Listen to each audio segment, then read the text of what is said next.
What is up, everybody? Welcome into the MJ Stewart episode 36 of the Barking Brown Show, presented by Couch Guy Sports. I am your host, Jacob at Roachism13. On the Twitters, joined as always by my wonderful co-host, Nick Carnes at Carnesies817 on Twitter. Nick, how are we doing? You know what? Better than you might think. I think, you know what? Good. The Saturday game, I think, has a lot to do with it because it's like that extra day to kind of cool down, digest. We've already, had all this stuff to think about and be mad over for a little bit. And Ed's saying that Jacob's frozen, but hey, Jacob, you're not frozen for me. Okay. And so, and on top of that, on top of having that little bit of time to kind of think about all this stuff, we have a special guest tonight. We've got Ed. We've got me and you. I think for as upset as I was originally, I think this is going to end up being a more uplifting show than I had originally thought. So I'm pretty excited about it. I don't know. There's a lot of stuff we got to dig into, and I know that, but I definitely feel it's a good thing that, the show isn't exactly after the game because, oh boy. That's why we've never done, next week's show may be very, very interesting, being the day after. Depending on how that goes, that'll be very, very interesting. Yeah. So I'll either be bouncing off the ceilings or... we'll get into that. We'll get into that at the end of the show. So, ever feel unable to focus, tired, or just low on energy? We understand that feeling. We understand it so well that the Barking Brown Show is brought to you by Couch Guy Sports and sponsored by our friends over at Shocked Energy. Shocked Energy is a drink made by gamers for gamers. All their flavors come packed with 180 milligrams of caffeine to ensure that no matter what you're doing, your focus will always be razor sharp to keep you performing at the top of your game. Their formulas are designed to specifically give you high energy boost when you need it most, while ensuring to avoid the jitters after too much caffeine consumption, which happens to me almost daily. Head on over to shockedenergy.com and use the promo code CGSN today for 10% off your order. Check out their green apple flavored box or even their watermelon flavored box, which is a favorite of the people on this show.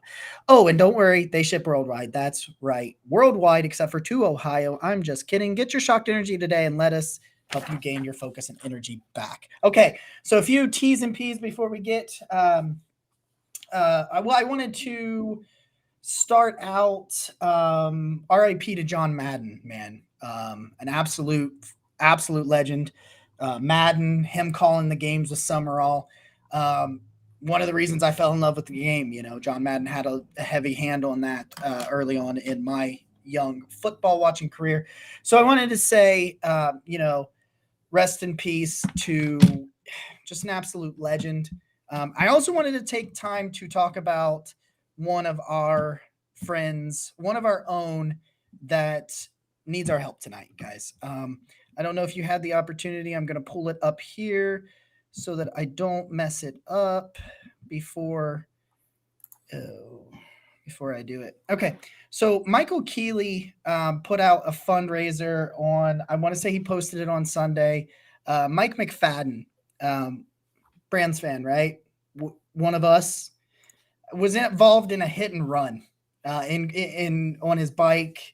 Had to have, I believe, I'm going to pull it down here to see somewhere along the lines of like total, facial reconstruction cert. You just absolutely, mountains of medical debt, coming. If you go over to Michael Keeley's page, he is at Mike Keeley, MikeKeKilli. There is a pinned video to the top with his GoFundMe. If you have the ability tonight, $5, $1, whatever it is, to help one of our own, we take care of our own. And I wanted to make sure I got that out there before we got rolling.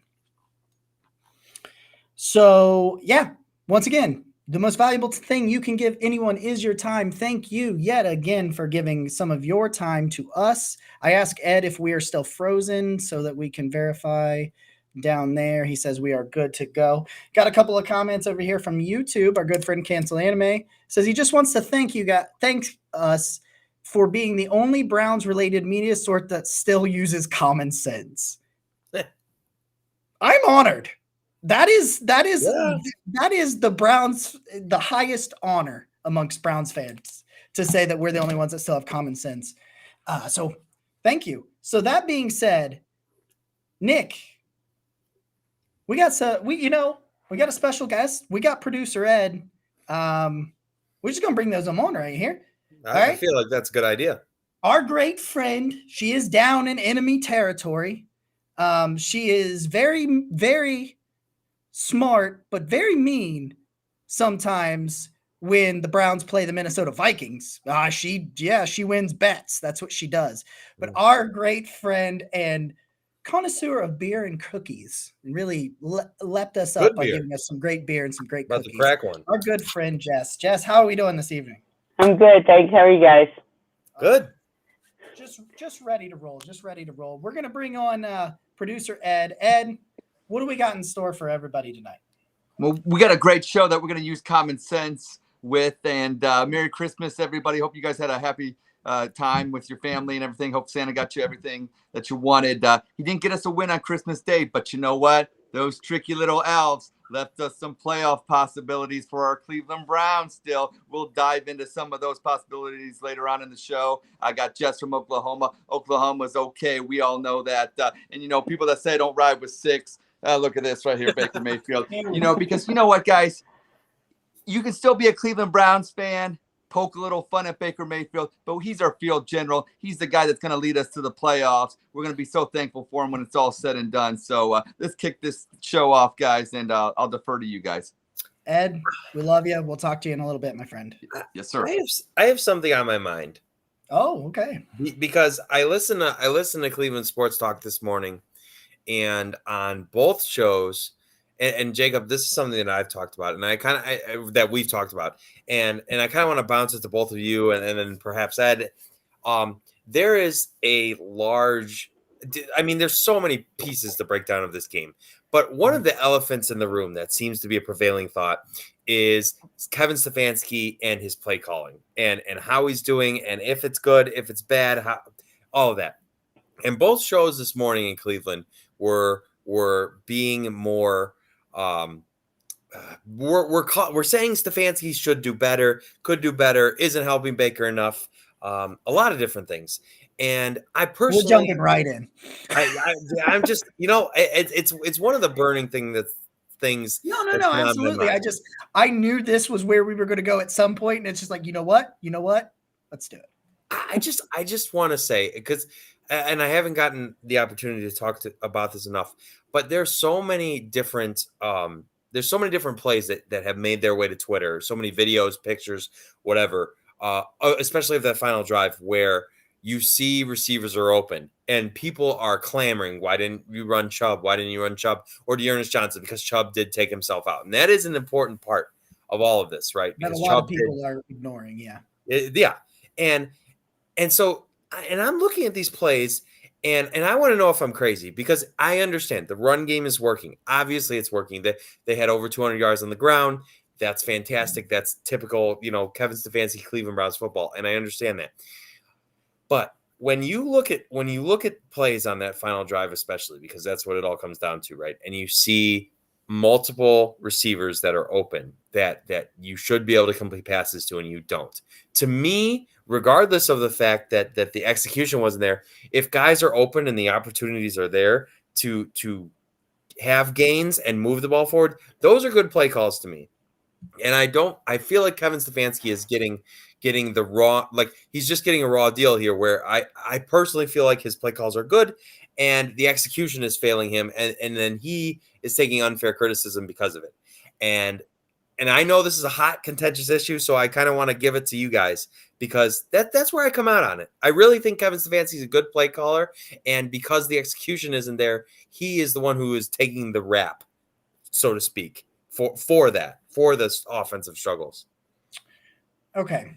So first, side note, San Francisco are 13-point favorites over Houston, who just beat the Chargers with a bunch of dudes on COVID. That feels like free money.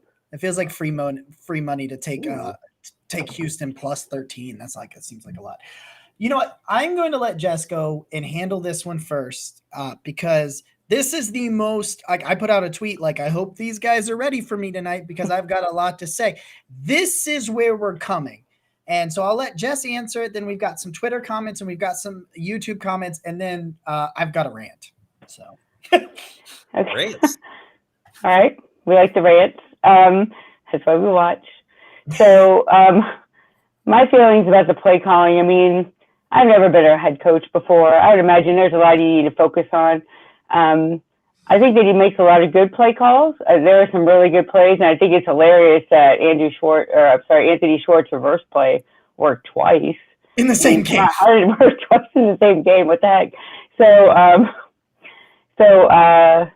I think there's a lot of good play calling, and I think that it is a lot of execution. I mean, how many times do our wide receivers and tight ends need to drop the ball before they just give them some new damn gloves because I don't understand how they're not catching the ball. I mean, that's your job. Like, I mean, if I dropped a lot of stuff at work, I get in trouble for it. I mean, I'd be written up and shit. You know, you gotta do your job.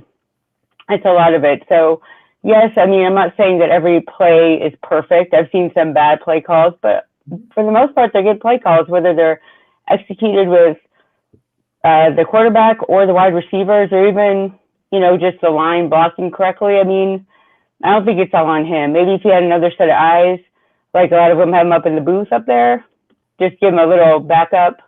Like whoever was telling Matt LaFleur to challenge plays on Sunday. I'm like, that guy.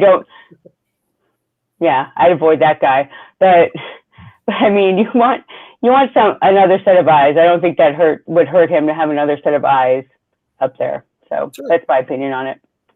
I used to think that Van Pelt was up there, but then I noticed him on the sideline. So I thought he used to be up there, but I don't know, because they used to not show him on the sideline, but now I've seen Van Pelt on the sideline, so I don't know.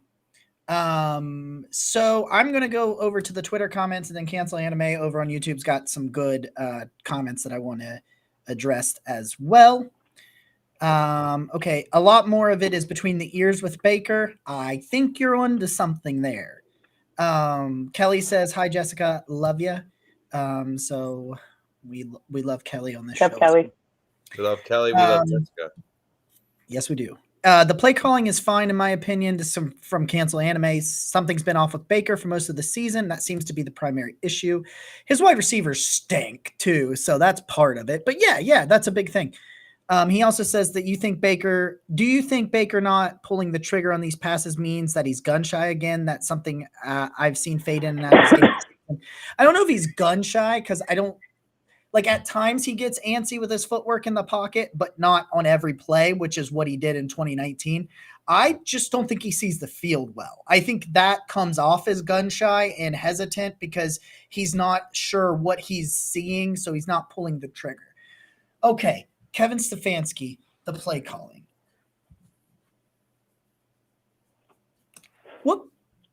What play calls are going to make your quarterback not throw 4 fucking interceptions?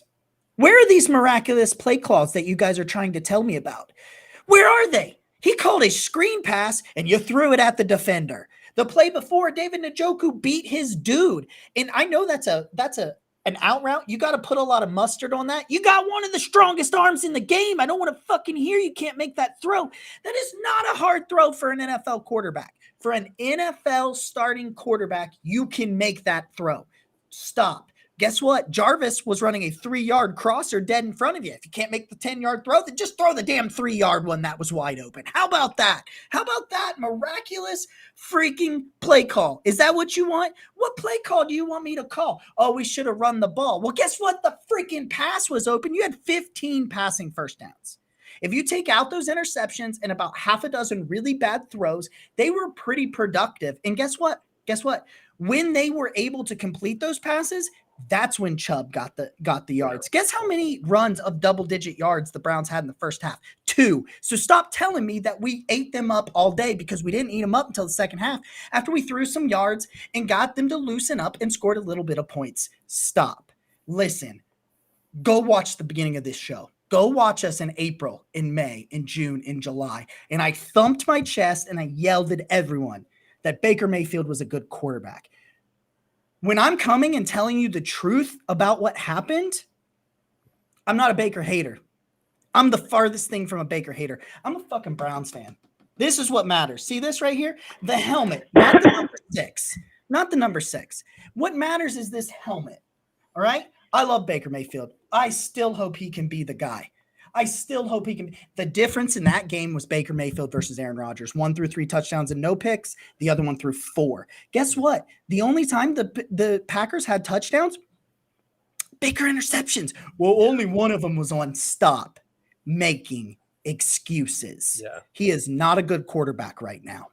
I hope he can still get back there because I think you're saddled with him no matter what in 2022. And if you get him a more dynamic run game, he gets healthy, the line gets healthy. Stop making excuses. We'll run the football. Just run the football. You can't just run the football. You can't. And it doesn't matter because guess what would happen? Those play calls worked. That screenplay should have been a touchdown. A better throw to deep. I know there was a penalty on that play. I know it. I know there was a penalty on the deep passer too that they didn't call. But he threw it into double coverage when Rashard Higgins was wide open at midfield. And that's the thing. It's like I have never in my life heard of a quarterback relying on a passing interference penalty when he throws the ball. What is that? That's not a thing. That's all we do as Browns fans is talk about how terrible the refs are, and now you want to rely on one. Come on, man. That's all we do. Just have the Browns ever been favored by the refs in your viewing life? No. So why are you throwing in a double coverage saying, well, I'm going to rely on that? That makes no sense. That makes no sense. I can't even call holds on Myles Garrett, and you're going to expect pass interference. Like, he tells like every play, like, come on, how are you going to expect a pass interference? Every time it's happened, I've been like, what? Did they give that to us? That was our pass interference? Like I know. I just went on like a 5-minute dismantling of Baker Mayfield. I am talking about Baker Mayfield in this game. The takes that I have given overall recently since the game are related to this game. There is a much bigger conversation to be had about Baker Mayfield and if he should be the quarterback next year. Yeah. That is a conversation that Nick and I have decided we will have in the offseason. So we're not having that conversation until then because it doesn't matter until then.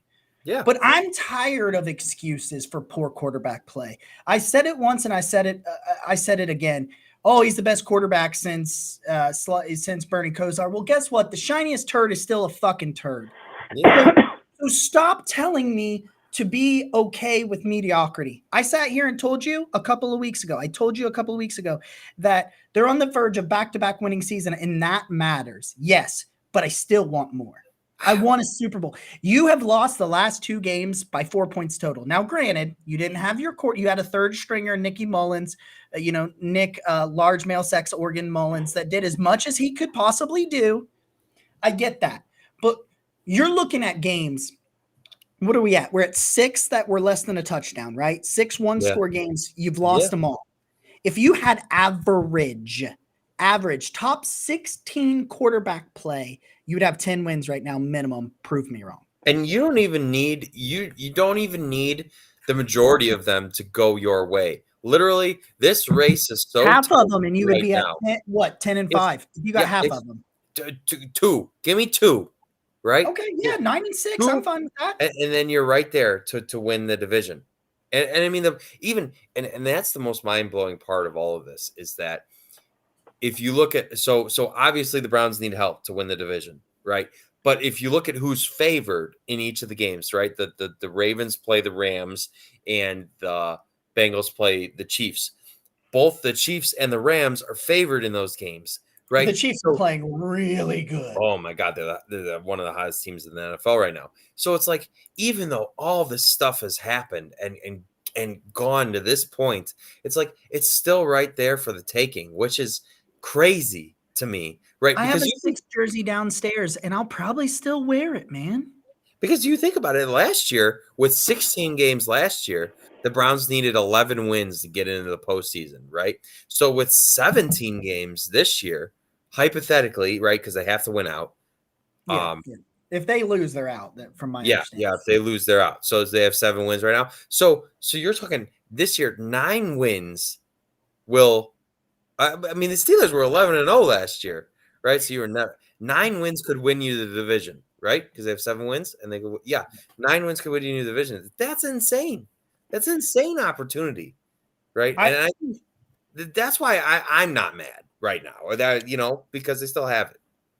I see comments over here from our friends on Facebook or on YouTube, as well as the Twitters and stuff. And I'm going to get to you, but producer Ed says he needs to weigh in. So we're going to bring producer Ed here for a second. What do you got for me, Ed?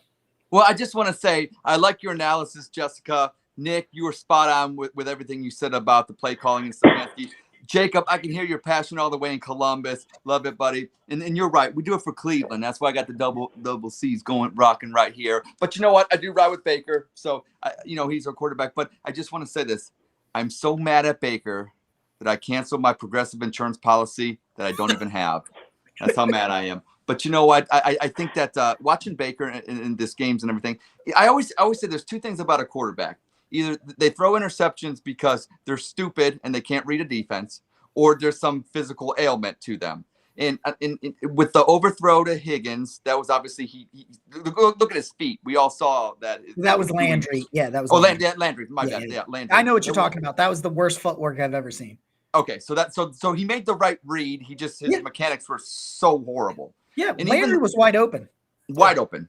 The first one, obviously double coverage when it was Higgins out going out. He should have threw it to him. He obviously made his decision that he was going to throw deep. So when people say that he's gun shy, I don't think that he's gun shy anymore. Now what the problem is, now the physical limitations and the injuries are taking over. So even if he wants to be aggressive now, being aggressive now is hurting him because of those things, and he can't get the mustard on those deep throws, and then he overthrows Landry on that one, the first, it could have been a touchdown. So I think that's the problem with this whole season. If it isn't one thing, it's another. If one thing gets fixed, another thing breaks. And I think that it's just a snowball thing. And I think that's just, how the season's going. And Baker is definitely a good representation of the 2021 Cleveland Browns. So that's my take on that one, guys. And I just hope that we can, figure it out these next 2 games and get some help. Come on, Kansas City. I have a quick bone to pick before we get into good things. Okay. Because there's all these stats on Twitter. They'll be like, oh, well, Baker threw his first X seasons and whoever through the first 4 X seasons. Most of those are wrong, by the way. And that's where I'm going. Because Emily Mayfield posted a comparison. That was completely false. Between Brett Favre and Baker Mayfield through their first X seasons.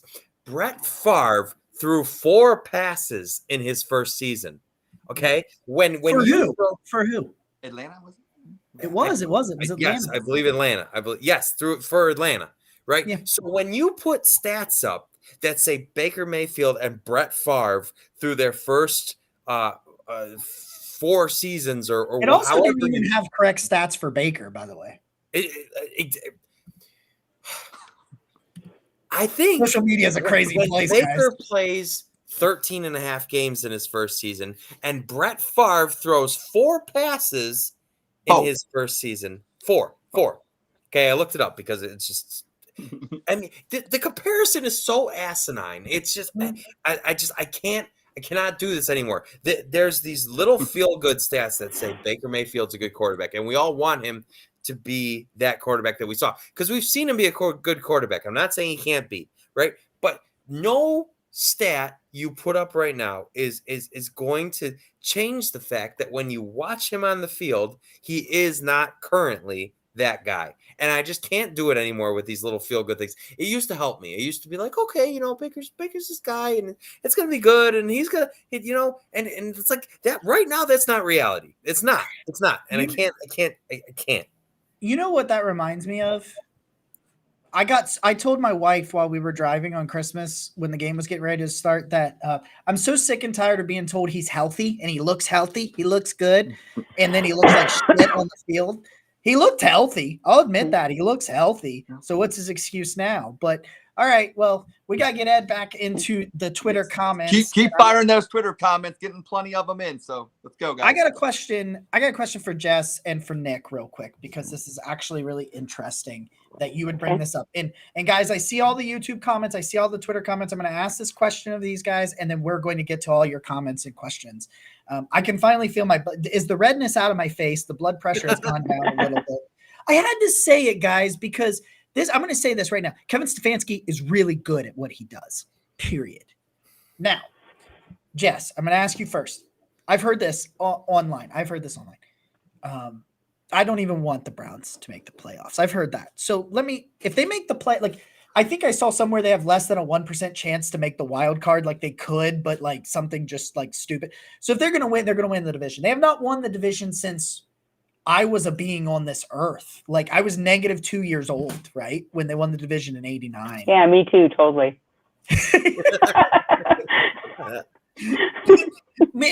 Nick's a little bit older than me. I'm a 90 baby. Yeah, I will be 31 in like 3 weeks. So, okay. 91. Yeah. I'm 91. January 91. Oh, your birthday's coming up. Okay. Yeah. It's the 17th. I got a playoff loss for my birthday last year. So anyway, it was great. Like, I didn't. You and my dad have the same birthday. I forgot. Yeah, I just never thought. So, I've seen people saying, like, I don't even want them to. If they were to win the division, get 9 wins, back-to-back winning seasons for the first time since the 80s, and win the division for the first time since the 80s, like, that is indicative of what is going on right here. Like, it is indicative of what is going on. Like, this is incredibly important to see what they are building, going forward. So, to you, if they were to win the division, do something they haven't done since the 80s, and then get boat raced, would you rather not make the playoffs or find a way to do this and then move on? It's an interesting question. I mean, yeah. To me, I was getting to the point, like, as the season went on, I'd be happy with the winning season, regardless if we win the division or not. I mean, the winning division would be really cool. And I still believe we can win both games that are left. You're not going to tell me I won't believe it. So if we did and went to the playoffs, I'm cool with that. And then we lose the first game. I mean, yeah, it would suck. But, for me, I can see the progress still. I mean, Baker got hurt the second game. Like I said in the group chat the other day, anything we say pretty much about Baker's season sounds like an excuse. It's what's going on, but it sounds like an excuse. And we all thought that the offense was going to be great this year. We all thought, man, it's going to be awesome. But really, the pleasant surprise for me is that the defense has done so well, and I'm very excited about the defense. So to me, we make the playoffs, we don't make the playoffs. I mean, I would like to, but if we don't, we don't. And we just build on what we have, and hopefully get to keep some of these people who gave 1-year contracts to, and we get to see them again next year. Because I'm a defense girl. I love to watch defense kick some butt. Most of my tweets are about defense, unless I'm tweeting a good running back thing. But I'm really excited about the defense. And whether we go to the playoffs or not, I'm not saying I would be disappointed. But, I mean, it is what it is right now. And I hate saying that because that statement drives me crazy. But, I mean, our backs are against the wall. And I think both of us games are winnable, so we could make it. And if it's a boat race, like you say, and we lose the first playoff game, whatever, I mean. Yeah. And I think that's where I'm at. Like, win, baby. Build something. Yeah. Put the foundation out there. Because you think about who you have to beat to get. Like, if the Browns made the playoffs, they would have to beat the Steelers in Pittsburgh again. And send Ben packing, because you eliminate the Steelers. Tweet about that today. You eliminate the Steelers if you win Sunday, which is baby. Cool. Yeah, awesome. That's cool. 2 years in a row, you'd eliminate the Steelers, which is, I mean, that's progress, right? And then, by all accounts, Joe Burrow is one of the hottest quarterbacks in the league right now. Just threw for 500 some yards. Granted, it's a practice squad secondary with the Ravens, and that's like, but he still did, right? I mean, How often do quarterbacks throw for 500 yards? Not very often. Not very. So You would have to beat the Steelers and then the Bengals to get to the playoffs. And so to me, that in itself is an accomplishment. And so even if the Browns get boat raced, say I don't even know who they'd play. But even if they got boat raced, I would still be happy that they beat Pittsburgh in Pittsburgh again and then Cincinnati again. Hey guys. Yeah. That playoff game would be in Cleveland. I know. I was That'd be thinking awesome. that. Oh my! I you know what? I don't care how cold it is. I don't care if it's snowing, sleeting sideways. I'm Jacob going. would care. Jacob doesn't like the cold. I know. I do care. I won't be there. You know how long it's been? Chance. Think about that. What if I told you? Okay, so it's been since 1989, right? So that's 99, 09, 21 years now. 21 years. What if I told you that the next time the Browns would host the playoff game, as depressing as this is, what if I told you that the next time the Browns host a playoff game, you will not be going on 31. You'll not be going on 41. You'll be going on 53. Would you come then? No. You know, tailgate and stuff. You wouldn't come? No. Zero chance. Zero chance. All right, let's catch up on all the 53? Twitter. I would not do it. Let's see. Tim Ryan says Baker lost his swag. I think that has a lot to do with it. Roger says his boy Henry is going nuts with the hearts. I like the stream. Oh, yeah. I was like, what? What are the Browns have been trying to get Baker to remove his half step off on dropbacks for the longest time. Yeah, they've been trying to work on his mechanics since they got here. You know something that was interesting?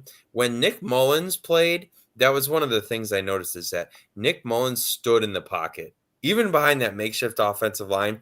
Like Nick Mullins stood there and surveyed the field. And that's not something that I think I've seen Baker do since last year, honestly.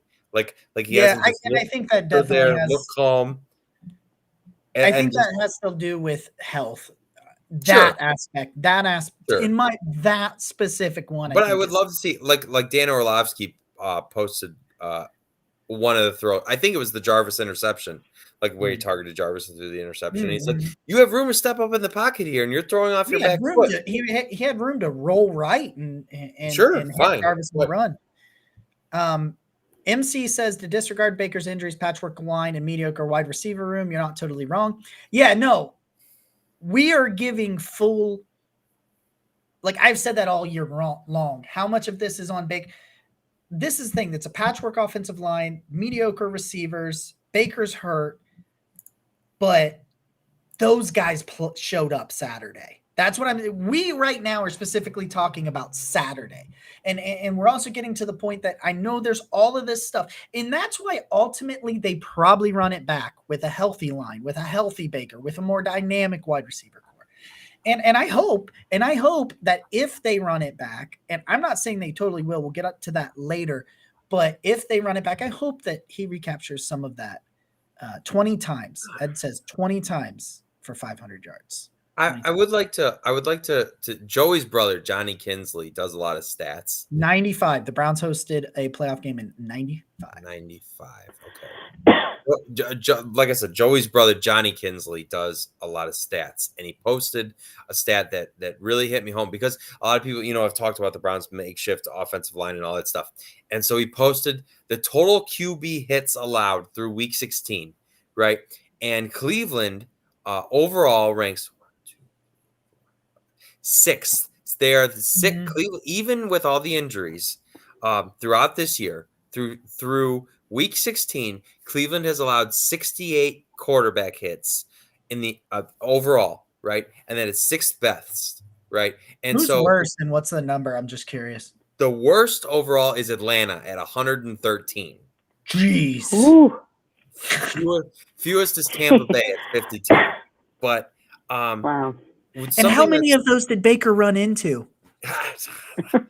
But the thing that stuck out to me of all of it is that Cincinnati is 1, 2, 3, 4, 5. There's a couple teams that are tied with them. So they're like right around the 8th worst. So Cleveland has allowed 68 total quarterback hits. Cincinnati has allowed 93. And Joe Burrow is still You have you noticed when the Bengals win, they keep Burrow upright. When they don't, he gets killed. Yeah. Oh, because the Browns killed him in that first game. So Totem, we got some comments over here. Totem says Stefanski's play calling is great. The execution is off. He's got some good comments in here. Now, if Baker's confused by different types of choice routes, then maybe that is an issue. Correct. If you need to make an offense, are you good? Oh, Nick was telling me he's going to take a break. I didn't know what he was. If you need to make the offense less complex, kind of like we talked about potentially with Joe Wood's defense when they struggled a little early on, if you remember, we had those conversations.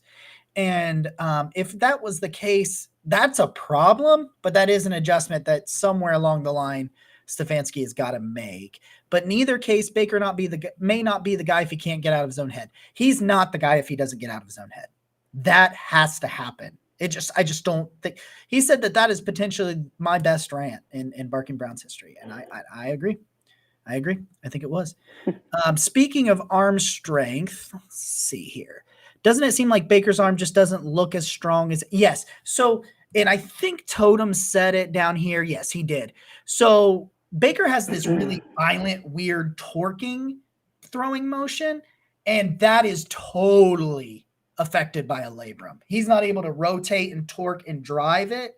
Now, that doesn't excuse him still trying to throw all arm and not using his feet like he did on some of the interceptions. But yes, I think some of his arm strength is an issue because of that.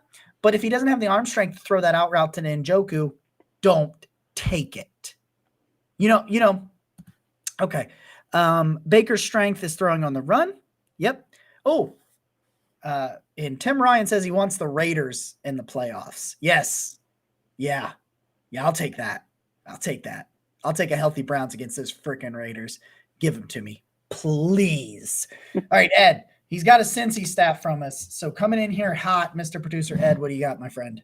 Well, it's not good for the Cleveland Browns going forward, and especially, You're not going to tell me the stat about how they haven't won back-to-back games in months, are you? No, and actually, it's not really a stat. It's more of what Cincinnati's accomplished this year. Now, we all thought the Cleveland Browns offense was going to be like the Kansas City Chiefs and score 40 points a game, and but obviously going forward, I think the Browns are going to have to win in the next 5 to 10 years with defense, and here's why. The Cincinnati Bengals have stars that are age 25 years and younger. They have a quarterback throwing over 4,000 yards. They have 2 receivers, T. Higgins and Jamar Chase, that are going to go over the 1,000-yard mark. And then, obviously, Mr. Mixon's going to go over 1,000 yards rushing, all under the age of 25. So if you're a Cleveland fan, get used to the Cincinnati Bengals scoring a lot of points and being a thorn in our side. Just kind of like the Bengals were when Bernie was around in the late 80s. We had Boomer. And one thing about the Bengals with Boomer Esiason, they could score the points, and it was always up for the Browns. The defense, hoop. That was our thing in the dog pound, and it was playing defense. And that's why having JOK, I think, is going to really, really, really help us, because he'll mitigate some of that, just like Clay Matthews did in the late 80s. So that's what my scary stat is with the Cincinnati Bengals. They're young, they're good, and they put up a lot of points. Our friend Cancel Anime said, luckily Jacob said that thing about the Raiders while Nick was gone. Yeah, I did. I took advantage. All right, Ed, we'll talk to you again soon, my friend. Guys, the Barking Brown Show is brought to you by Exogun. Ever do a workout and feel like you need to be a massage after? Well, get your massage without leaving the house. Don't let the pain and soreness slow you down. Exogun revives muscle, boosts circulation, releases energy so you can recover faster and live better. Take it wherever you need to. Work, the gym, the trail, and put the power of a percussion massage treatment in your hands. It's portable, adjustable, and powerful. Exogun is trusted by the pros to deliver the ultimate in recovery. Like we said before, you can use it for percussion therapy. What is percussion therapy? Percussion therapy boosts muscular function and recover by penetrating deep into the muscle tissue with a series of rapid, concentrated, pulsating strokes. Gain back control of your body and achieve long-term pain relief with Exogun. Get 10% off with the code CGS10 at checkout. Comes with a charger and a carrying case. Get your Exogun today and treat yourself to a massage at a moment's notice. Jess, I got a question for you. Sure. Who impressed you the most on Saturday? I think I know the answer. Well, I tweeted about it, actually. It was MJ Stewart. I was super impressed. I was super impressed. Mentioned already, I'm a defense person. I mean, all you heard the whole game was Troy Aikman and Joe Buck talking about MJ Stewart. Like I said, also in the group chat, I almost wish he had a more complicated name so they could have tripped over it the whole game, but that wasn't the case. But yeah, he was making so many stops and tackles. And didn't he take all the snaps? I think I saw somewhere he took all the defensive snaps. He missed 2 snaps. He missed 2. Yeah, it was impressive, and that's not taken away from anybody else in the game, which, you know, people always like to throw that in there. Well, what about this guy? What about that guy? Well, you know, they were fine. They were fine. That's not who I'm talking about. I'm talking about MJ Stewart, who had a hell of a game. Highlight a guy, you know, like that's okay. It's okay to highlight somebody. Yeah. You know what, MJ Stewart? Let's talk about MJ Stewart, right? Please. So the stats, Jacob. Only one player on the Cleveland Browns defense had a higher defensive grade than one MJ Stewart. MJ Stewart finished second with an 81.2 grade, including a 78.0 in coverage. And MJ Stewart had 7 stop tackles. That is not a stat you hear from defensive backs. This is the first time seeing that. The Browns had 20 stop tackles in the game. 7 by MJ Stewart. Guess what the second highest was? 3 from your middle linebacker, Mr. Anthony Walker, as well as JOK, our good friend, Mr. JOK. 7 stop tackles as a corner. He let up 3.9 yards a catch. Yeah, he let up. Wow. He was targeted 10 times. He did let up 9 catches for 35 yards. 3.9 yards a catch. Now, he only missed 1 tackle. He had 9 total tackles, so 7 stop tackles on 9 tackles. Wow. So that means on 7 of the 9 times he stopped the play, that play was considered a failure from the offense and a successful result from the defense. MJ Stewart was – listen, MJ Stewart's grade, I can't find this out. So, like, MJ Stewart last year, MJ Stewart had a 44. He had a 44 grade, including a 50 in tackling and a 29 in run defense. And then this week he had 7 stop tackles and an 81 grade. This is talking about a guy that has talent in a team. This is a 2nd round pick, right? MJ Stewart was a 2nd round pick in Tampa Bay. This is a guy that had the ability and it just wasn't utilized properly, right? And now all of a sudden here you are in Cleveland and somebody named Joe Woods has figured out how to use MJ Stewart. And it looks like we're getting Greg Newsome back. Yeah, it does. And that's the thing is some people want to continue to complain about the defense and be like, oh my God, you gave up 24 points and you know, it's like if the defense could have just gotten 1 more stop, the Browns win that game and They got nothing but stops in the second half. This is exactly. I tweeted about that on Monday. They forced 3 straight punts, which never happens. But I will personally guarantee you, and I know this is a difficult stat to look up, but if you looked up, and let's not even use 4 turnovers, right? Because the 4th turnover, nothing resulted of because it was really late in the game.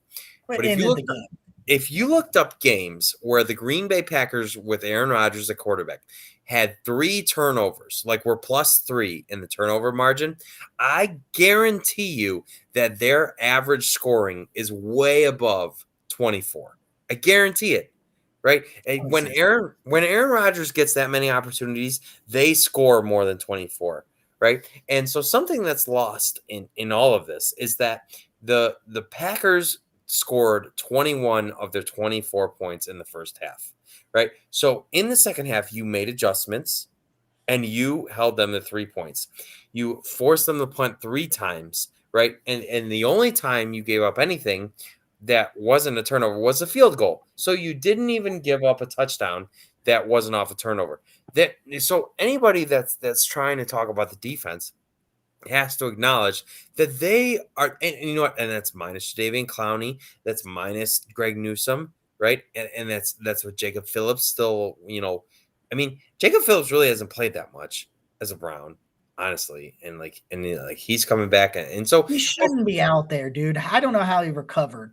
So my point is that the Browns defense is playing way better than they're getting credit for, because people are like, oh, well, you gave up 24 points and you gave up these 3 touchdowns. And then, well, when you put the defense in a terrible position with interceptions, of course, the offense is favored. The offense is favored in the NFL to begin with, and then you give them the advantage of field position right from the interceptions. Of course, they're going to score. The Aaron Rodgers is the best quarter. Well, one of them in the game right now. He's the best pure thrower of the football I have ever seen. Yeah, and so what I'm trying to say from this whole thing is that the defense is way better than they're getting credit for right now, in my opinion. And so moving forward, and the Browns are favored against the Steelers, because I know that's where we're going eventually.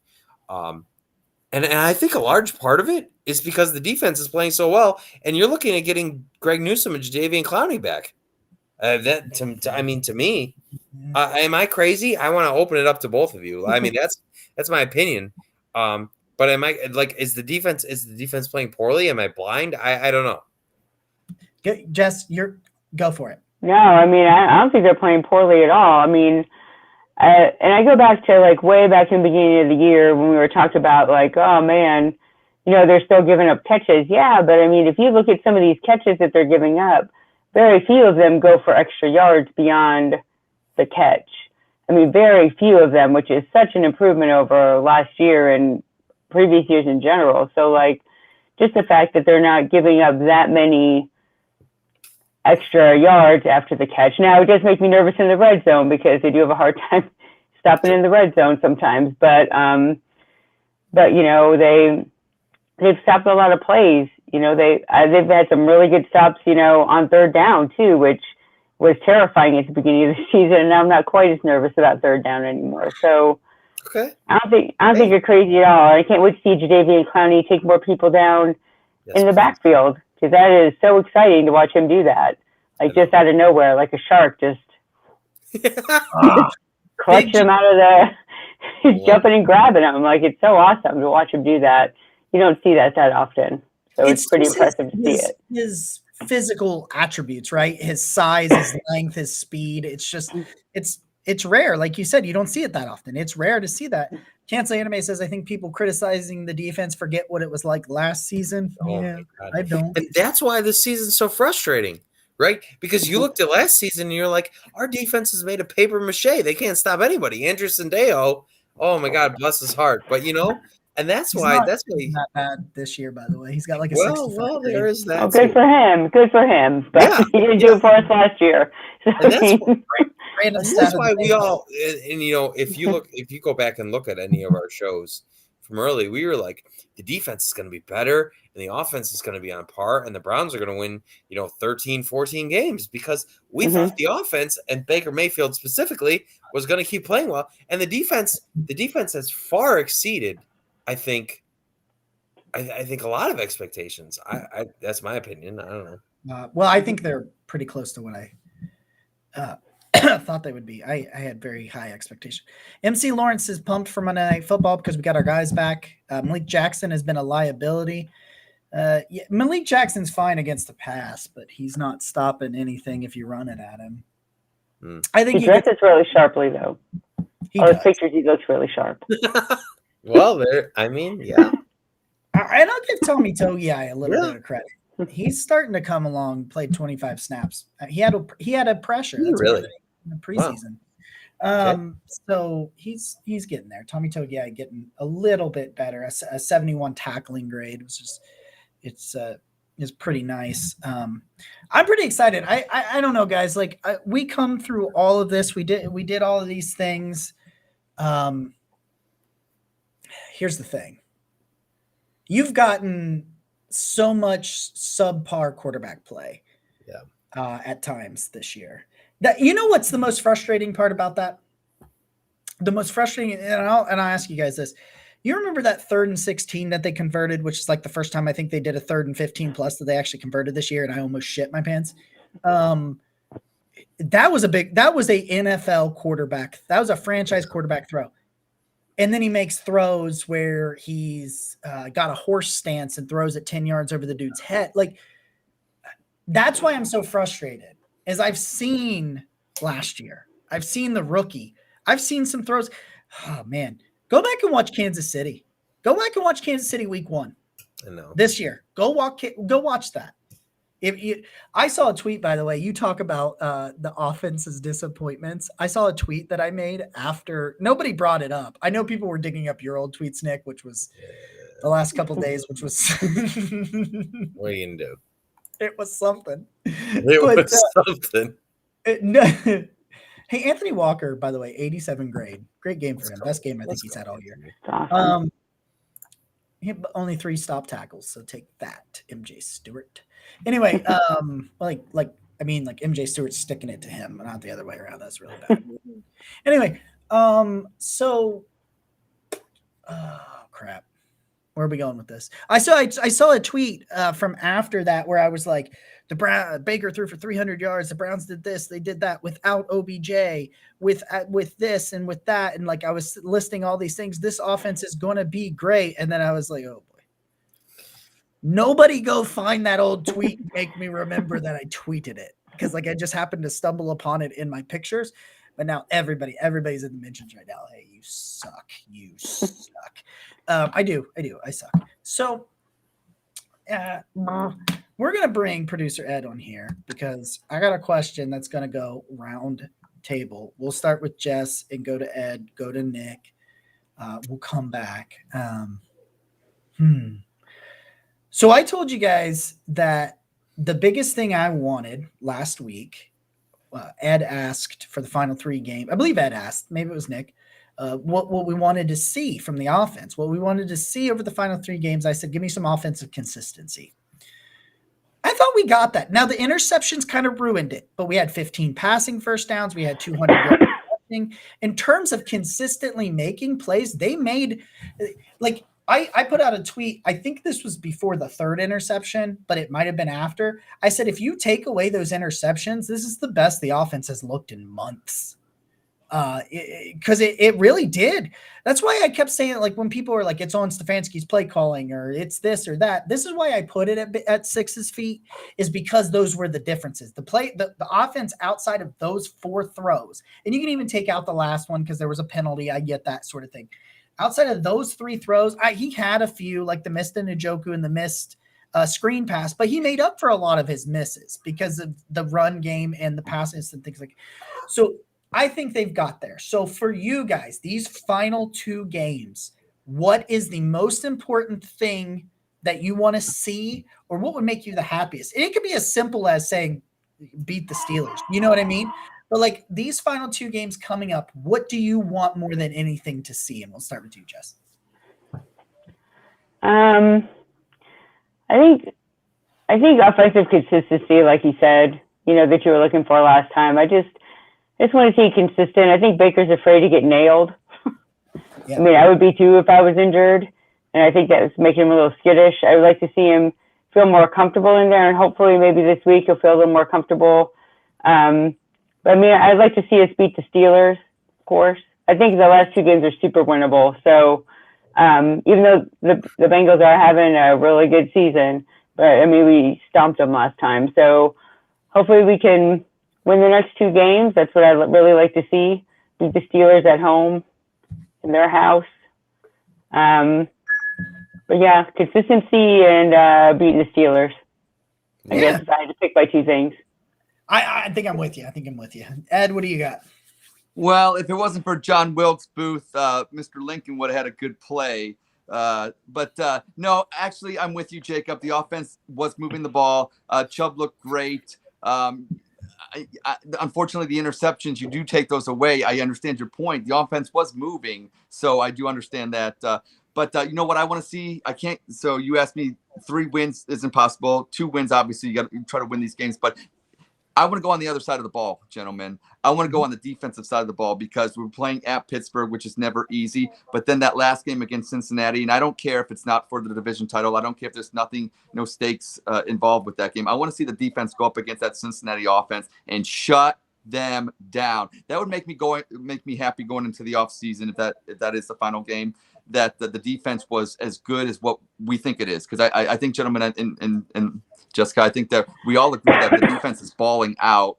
And I think building this team moving forward in the next, 5 to 10 years, I think Cincinnati's going to have the offense. And I think Cleveland better bring the defense. And that's okay because, we had thought, going in the beginning of the year, we're Kansas City part 2 or whatever. We were trying to mimic them. And we thought we had this prolific offense. And obviously the wide receiver core wasn't as good as we thought. Baker got injured and he's not playing to what we thought he could. And to your point, Jacob and Nick, he did ball out in Kansas City at the beginning of the year. So I think with a healthy Baker, okay, let's bring him back. 18.8 million. Not a bad bargain in today's NFL. But if the defense is as good as what we think it is, it has to be an elite defense, a top 5 defense for the next 5 to 10 years. Then I still think our Super Bowl aspirations are legitimate. So that's what I'm hoping for the final 2 games. So for me, it's the elephant in the room. And you know what? The biggest source of me talking trash on Twitter was that I finally believed in the Browns quarterback. And man, oh God, has that been painful this year. I don't care how. I just want to see Baker Mayfield ball. Like, please. You know what? And that of all the things that I thought would happen this year, of all the things, I thought we would have a definitive answer on Baker Mayfield and they would know what to pay him, or they would have negotiating points or whatever. But no matter what, at the end of the day, they would be like, this is the guy we want to extend, and we're going to extend him, right? And then so the talking points on talk radio and Twitter would be, how much do we extend him for? Not, can we bring in Mitch Trubisky or Russell Wilson or, whatever, right? Like okay. So I am a 31-year-old man, and we have been doing the quarterback carousel off-season talk for my entire adult life. Literally, my entire adult life, aside from the Baker, right? This is year 4 of Baker, okay? So you subtract that. And now, even last year, we were doing it, right? In the midst of going into it, yeah. Yeah, going into it before, But we've been doing it my entire adult life. I just, please, I don't want to do it anymore. I hate quarterback talk. I hate it. I hate it so bad because it's literally been my whole life. I don't want to be Chicago. I don't want to never have a quarterback. I just want the Browns to have their quarterback. And then there's so many things you can grow from there. And so to me, and I know this is a long rant, and I'm sorry, but like I said, and Jacob, I'm sure can relate. It's been our whole life. I just need Baker Mayfield to play well. I need it. I need it more than I can possibly tell you. I need it. Well, I thought I was done scouting quarterbacks, and I feel like stop! I'm crying. Who's like Jacob? Who's looking good? Who's looking good, Jacob? We're gonna be real. Yeah, let's be real. Are we gonna talk Kenny Pickett? Oh, fuck no! Not yet. Not yet. No, he changed the rule in the college football with that slide thing. So he's already a rule change. No. He's crafty. No. He's crafty, Nick. He's crafty. Malik, listen, if you find a way, in the second round, Malik Willis is there. Sam Howell is there. Who? Quarterbacks that are better than Kenny Pickett and Desmond Ridder because they stink. There you go. They're not going to be any good in the NFL. Pickett stinks. In the NFL, he will stink. Oh, hot take. You want it? You want that? You want it? Put it on the map. I don't know. No. I would give terrible things for Justin Fields right now. Terrible. Kenny Pickett also, guess what? He'll be 24 by this. They will not draft Kenny Pickett. He is 23. He'll be 24 out of the age guardrails. Right there. Age guardrails? He's still younger than Brandon Whedon, who was like 65. He will be 24 before he takes a snap. Wow. Do you realize that Jed is barely 22 in year 2? We ride with six. Don't you say nothing bad about my Baker Mayfield. Granted, We don't know if the age guardrails apply to quarterbacks because it is kind of, you know what I mean? Like quarterback's a special thing, right? It's a special 40-year-old. We got these 40-year-olds playing. You know, yeah, especially nowadays with what we're starting to see with those guys. AARP in the NFL. Dude, Tom Brady, listen, by the way, go back and see who I told you the MVP of the season was going to be before the season on our Nostradamus episode, because I probably told you it was going to be Tom Brady. You know what? I think you did. It reminds me, hot take right here. I was talking to AJ, and he was wondering if we could do a predictions episode, like as the playoffs start. We could do like a predictions episode, and I think that would be pretty fun. I'm going to go in here because I think this will be funny. There's my 53-man roster. That was a nightmare. Ooh. Hey, how would that go for you? That was, yeah, it went. Okay, so Blake Hands. What? How many touchdowns did we have Baker throwing for this year? Because I told Andy. Probably a lot more than have happened. That's barely accurate. Here we go. Here we go. Physical pain. All right. Okay.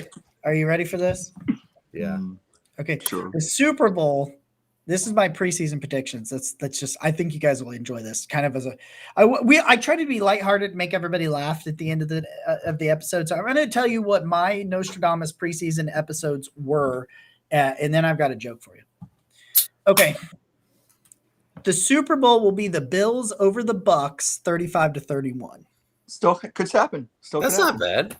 That's not Your bad. comeback player of the year was Odell Beckham Jr. Well, he didn't get traded quick enough. If he would have got traded, he does have 4 touchdowns in 6 games, Jacob. It's just with Matt Stafford throwing to him, not Baker Mayfield. The passing leader, Tom Brady. Okay. The rushing leader, Derrick Henry, and I would have got that if he didn't get hurt. Yeah. I think I picked Jonathan Taylor. I think I did. I think you did. Receiving, I had Stephon Diggs. Well, yeah, we can't. I mean, defensive player of the year, I had Myles Garrett. That's not so. You're just pretty good. You're pretty good. My MVP was Tom Brady. Okay. Offensive rookie of the year, I had Justin Fields. Little did I know that Matt Nagy is. Yeah, you got Nagy'd. Far worse than I thought he was. My defensive rookie of the year was J.C. Horn. Dude was balling. He was. Who is the offensive rookie of the year? Who? Rookie. Let's see. Oh God. The defensive. Is it Najee? Is it honestly? No. I'm blanking right now because Brent Sobolewski put one out just a little bit. You guys want to hear something funny with my predictions? Yeah. So somebody retweeted, and I tweeted this after the first preseason game, and I put the AFC North predictions after preseason game number 1. Number 1, Cleveland Browns. No, it's Jamar Chase, by the way. Of course. Oh yeah. So I had the Browns winning the division. I had the Baltimore Ravens finishing second. I had the Cleveland Browns backups finishing third. I had the Pittsburgh Steelers finishing fourth, and I had the Bengals finishing fifth, which, obviously because of my joke. But now the Bengals are coming after me, the Bengals Twitter. So, I'm sorry, Cincinnati. I got to give props to Joe Burrow because he has hit the most of any AFC North quarterback, and he is of any well, I lost the stats, but he's hit the most of almost any quarterback. He's like the 6th most. And he's crazy, man. He's crazy. This is about to get brutal. Okay. AFC North, I had the Browns. Still could happen. The South, I had the Titans. Sure. I had Buffalo winning the East and the Chiefs winning the West. Your 3 wild cards: Miami, Baltimore, and Indianapolis. That is the literal wild cards right now. Yeah. Then I had the Packers winning the North, the Bucks winning the South, Washington winning the East, the Rams winning the West. Sure, fine. The Vikings winning a wild card. Yeah, you believe I'm not allowed to bring up scores if my husband's not watching at that time. I got him really good with that Lions win, though. I'll tell you. I got him real good with that one. The Lions got their first win, Dave. The Lions got their first win. He's like, oh, yeah, who did they lose to? I'm like, the Vikings. Who they beat the Vikings. Like, God, why can't you tell me like that? Why can't you tell me like that? He's a Vikings fan. If you don't, if people don't know, he's a Vikings fan. He's pretty mad. I want to say real quick. Wait, hold on. I had the Seahawks and the Saints winning the other 2 wild cards. Well, I just want to say thank you to Jess because we were watching. Well, we're on Twitter talking, right? And it's the Thursday night game of the Vikings and the Steelers, and the Vikings are up big, and I'm talking shit. Of course I am, and I'm like terrified that the Steelers are going to come back, and Jess is just like, no, they're not going to come back, and I'm like, yes, Jess, they're totally going to come back, and you're just like so calm, and you're like, it's all going to be fine. Stop worrying. And you were the most right you've ever been, or I mean, God close. I don't know if you've ever been more right, but anyway, I was so worried, and you were so calm, and it was a beautiful thing. You know why? Because Kirk Cousins was just good enough, and that's all I want. That's all we need. That's all we need. Just be good enough. Honestly, if Baker would just be just good enough, oh man. Hey, why did the golfer bring 2 pairs of pants? In case you got a hole in one? Yeah. Yeah. There it is. Yeah. Why did the Clydesdale give the pony a glass of water? Because he was a little horse. He was a little horse. Yeah. Hold on. What did the policeman say to his belly button? You're under a vest.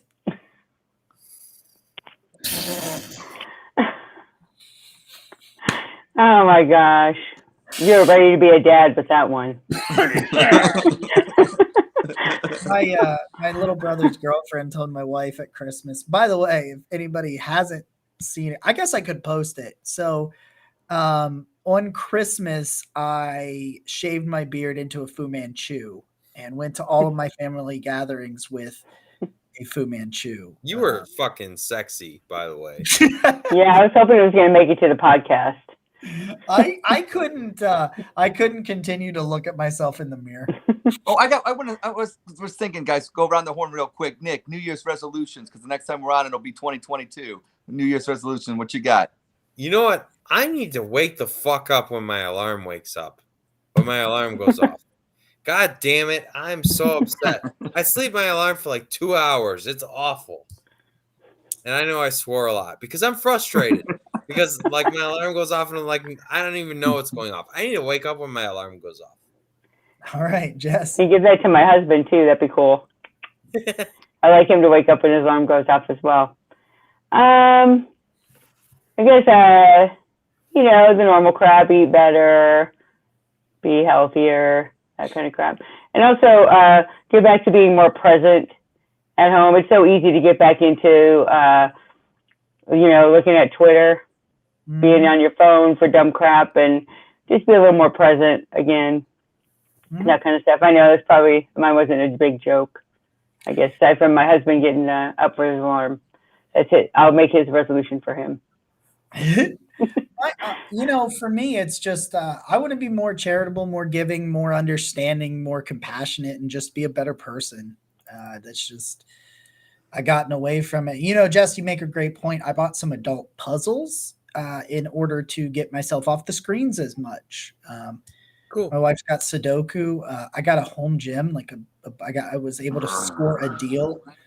I was able to get 300 pounds of Olympic weight in an Olympic bar for $300. So it's pretty hard to come across that sort of stuff. And I also obviously I bought a bench, and I've got a treadmill already. So the same normal crap. But listen, I say that the world's a bad place. There's a bunch of terrible things going on. Well, you know what? The world will never get better if you don't try to be a better person and try to make other people's lives better. And that's where I'm at. That's why you don't see me on Twitter as much right now, because it's just that's a cesspool and I'm not going to contribute to it. I don't Yeah. blame you. You know what? I told Ed this. I was like, Brown's Twitter is either the best place in the world or the worst place in the world, and there is no in between. Facts. There literally is no in between. My New Year's resolution is to chug more on the dog chug. 10 o'clock on Wednesdays with Andy, Roger, and Ross. I need to do more chugging, and we're bringing a show tomorrow, full pack. Get you guys ready, therapeutic, and it's Steelers week, so fuck the Steelers. Fuck my dad, who was born in Pittsburgh. You know what, guys? You know, we got this out of our system, but until we're mathematically eliminated, I ain't going to stop. I'm riding with 6. He's our quarterback for the rest of this year or whatever happens. And, yeah, I'm Cleveland, top to the bottom. And let's go, guys. So, Happy New Year. Happy New Year's. You know what? You're favored. The Bengals are favored to lose. The Ravens are favored to lose. Just we will know by kickoff if we control our own destiny. Yes, and that's a beautiful thing, right? Because it's the playoff game. If the Browns control their own destiny, it's a literal playoff game. Win or go home, and that's that's exciting, no matter how you slice it. So beating Pittsburgh again at Pittsburgh in a playoff game, ending Ben's career basically. Let's do it again. Let's run that back. Let's run that shit back. Yep. So I want to thank Jessica. I want to thank Ed. I want to thank Jacob. You guys are all great. And you know what? There was an ample opportunity to just yell and be angry. We found ways to have fun. And that's why everyone here and everyone in our group chat is special, because you still find ways to have fun. And that's what it's all about. That's why you love sports and the Browns. It's like, you got to have fun, right? And so that's what we do here. So I thank each and every one of you. Jessica, you're great. Ed, you're great. Jacob, you're great. All right. So I want to say, this has been an due tweet. It's like perfectly timed. This has been episode 36, the MJ Stewart episode. So rightfully tweeted by Jessica of the Barking Brown Show. I'm Nick.